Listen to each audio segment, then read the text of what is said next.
Inferiority feelings. So, matutulog ako.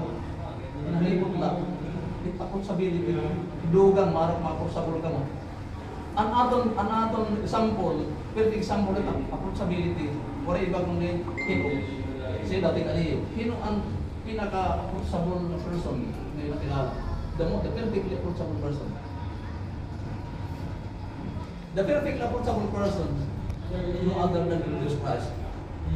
Amo nga rin nakakilala iya, naging approachable. It mga tao nga diri nakakilala Ginoo, wala yung mga batasan. Kunho na nilang ilang kalibutan, pagkabagan din mamaratay. Abang nakadaling kutsi, nakadumdum na ako, may isa balik-balik sa ganito din. May isa nga nag-check ang pulis din nga. At iya kutsi, tilang sa akin ang pumutok. Pinayaw niya, wala na pakabati. Kung nakabati ako, bisa pa kay General, marang ka mo. Ayan, sa mga sir. So, ito na po. Naduga ng mga tao,